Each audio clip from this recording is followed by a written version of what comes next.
Hello दोस्तों, स्वागत है आपका अपने यूट्यूब चैनल में। और आज हम लोग बात करने वाले हैं ड्रग इंस्पेक्टर की जो पोस्ट निकली है उसके बारे में, जो कि काफ़ी टाइम बाद निकली हुई है। और मेनली ये जो आपको बता दूँ, ये CDSU की पोस्ट है, मतलब कि जो सेंट्रल गवर्नमेंट ड्रग इंस्पेक्टर है उसकी पोस्ट है।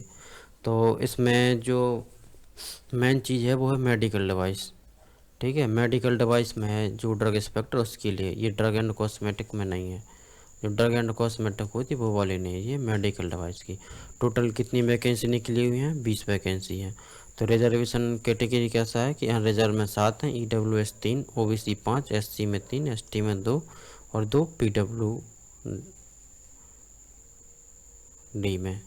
ठीक है, तो चलिए अब हम बात करेंगे कि इसकी एलिजिबिलिटी क्वालिफ़िकेशन क्या है।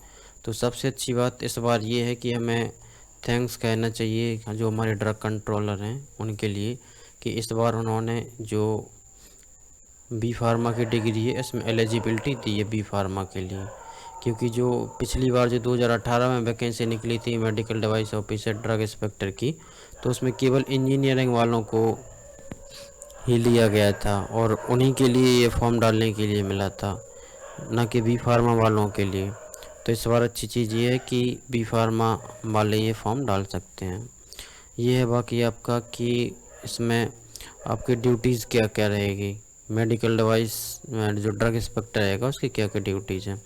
तो मेन तो जो सेंट्रल गवर्नमेंट का फार्मासिस्ट होता है उसका तो मेन इम्पोर्ट पर रहता है, और जो मैन्युफैक्चरिंग साइट होती है उन पर रहता है। तो सबसे पहले हम देखते हैं कि to inspect the manufacturing site license by central licensing authority और स्टेट लाइसेंसिंग अथॉरिटी। चाहे आपको लाइसेंस किसी ने भी दिया हो, या स्टेट वाले ने दिया हो या सेंट्रल वाले ने, ऐसा नहीं है कि जो सेंट्रल लाइसेंसिंग अथॉरिटी है और सेंट्रल गवर्नमेंट ड्रग इंस्पेक्टर हैं तो बस ये सेंट्रल वाला देखेंगे, नहीं, ऐसा नहीं है। स्टेट लाइसेंसिंग अथॉरिटी जो भी कंपनी चल रही है उनकी मैन्युफैक्चरिंग साइट है वो सब इंस्पेक्ट करना है, और जो इनके लाइसेंस है उनको देखना है, ऑब्जर्व करना है, कंपाइल कर रहे हैं कि नहीं, GMP कंपाइल कर रहे हैं। और बाकी वहाँ से क्या करना है कि सैंपल्स लेना है क्या मेडिकल डिवाइस की, जहाँ पर मैन्युफैक्चर हो रही है, इम्पोर्ट हो रही है। मैंने कहा था ना, जो मैन्युफैक्चरिंग और इम्पोर्ट का मेन काम होता है ड्रग इंस्पेक्टर का, या फिर जो स्टॉक में रखा हुआ है या फिर सेलिंग के लिए है उनके लिए टेस्ट करना, एवेल्यूएशन करना, टू मेंटेन करना record of all inspection undertaking, drawing of sample and review of technical dossier, launch of prosecution, scissor of stock, investigator of complaint. ठीक है, ग्रुप बी की पोस्ट है, सेंट्रल गवर्नमेंट की है। बाकी हेड क्वार्टर ये जो CDSU है।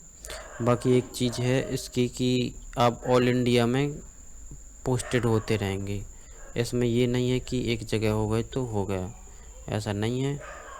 ये एक अलग स्टेट के लिए नहीं है, ये ऑल इंडिया के लिए। आपके लिए एज क्वालिफिकेशन से हम बताते हैं कि जो 30 ईयर्स है वो अनरिजर्व के लिए, 33 OBC के लिए, 35 SC/ST के लिए और 40 ईयर्स है PWD के लिए। और बाकी आपका जो सेंट्रल गवर्नमेंट एम्प्लॉई हैं जैसे CGHS वाली, SIC वाले हैं या रेलवे वाले जो फार्मासिस्ट हैं उनके लिए 5 ईयर एज रिलैक्सेशन मिलेगा। तो जैसे अगर कोई 35 साल का भी है तो वो भी डाल सकता है। बाकी अभी इसका सिलेबस का कुछ पता नहीं है कि क्या सिलेबस आएगा। वैसे तो बी फार्मा उन्होंने दे रखा है तो फार्मेसी का तो कुछ ना कुछ पोर्शन आएगा ही। बाकी मेडिकल डिवाइस पे ज़्यादा फोकस करना पड़ेगा क्योंकि उसी का है। बाकी नेक्स्ट वीडियो में बात करूँगा सिलेबस के बारे में, और जो भी आप लोगों को दिक्कत है तो वो कमेंट करके बताएं, या जो भी जूरिस्प्रूडेंस है या क्लिनिकल ट्रायल्स ड्रग मेडिकल जो डिवाइस हैं उनके बारे में अगर आप पढ़ना चाहते हैं तो ज़रूर बताएं, फिर उसको अलग से लेक्चर लेंगे। चलिए, धन्यवाद।